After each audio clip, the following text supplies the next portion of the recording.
ইরানের পারমাণবিক স্থাপনায় হামলায় যুক্তরাষ্ট্রের কোনো অর্জন নেই। যুদ্ধবিরতি ঘোষণার পর প্রথম প্রকাশ্য ভাষণে এই মন্তব্য করেন ইরানের সর্বোচ্চ ধর্মীয় নেতা আয়াতুল্লাহ আলী খামেনি। তিনি বলেন, যুক্তরাষ্ট্রের হামলায় ইরানের পারমাণবিক কর্মসূচিতে গুরুত্বপূর্ণ কোনো ব্যাঘাত ঘটেনি, তবে এর প্রতিশোধ হিসেবে পাল্টা হামলায় কাতারের মার্কিন ঘাঁটিতে ব্যাপক ক্ষতি হয়েছে।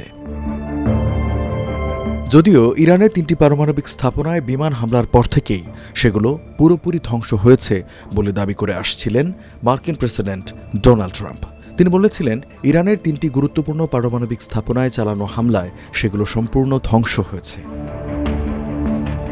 মার্কিন প্রতিরক্ষামন্ত্রী পিট হেগসেথ বলেছেন, যুক্তরাষ্ট্র ও ইসরায়েলের গোয়েন্দা তথ্য অনুযায়ী মার্কিন হামলায় ইরানের পারমাণবিক কর্মসূচির গুরুতর ক্ষতি হয়েছে, ফলে তেহরানের পারমাণবিক কর্মসূচি কয়েক বছরের জন্য পিছিয়ে যাবে। যদিও মার্কিন গোয়েন্দা সংস্থার ফাঁস হওয়া একটি প্রতিবেদনে বলা হয়েছে, হামলায় ইরানের পারমাণবিক কর্মসূচির বড় ক্ষতি হয়নি, তাদের পারমাণবিক কর্মসূচি কয়েক মাসের জন্য পিছিয়েছে কেবল। যদিও এমন তথ্য সামনে আসার পর একে ভুয়া প্রতিবেদন বলে দাবি করেছেন ট্রাম্প।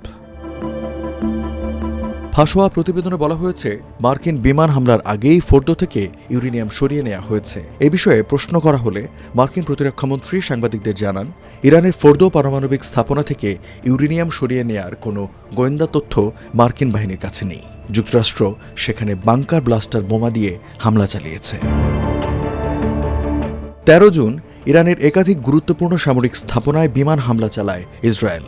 এর জবাবে কয়েক ঘণ্টার মধ্যে ইসরায়েলে ড্রোন ও ক্ষেপণাস্ত্র হামলা শুরু করে ইরান। দুই পক্ষের এই সংঘাতে জড়িয়ে পড়ে যুক্তরাষ্ট্র। 22 জুন ইরানের 3টি পারমাণবিক স্থাপনায় হামলা চালায় যুক্তরাষ্ট্র।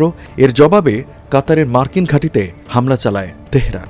ওই হামলার কয়েক ঘণ্টা পর 24 জুনে যুদ্ধবিরতির ঘোষণা দেন মার্কিন প্রেসিডেন্ট ডোনাল্ড ট্রাম্প। 12 দিনের এই সরাসরি সংঘাতের প্রায় পুরোটা সময় জনসমক্ষে ছিলেন না ইরানের supreme leader Ayatollah Ali Khamenei. যুদ্ধবিরতির 2 দিন পর 26 জুন এক টেলিভিশন ভাষণের মাধ্যমে নীরবতা ভাঙলেন তিনি।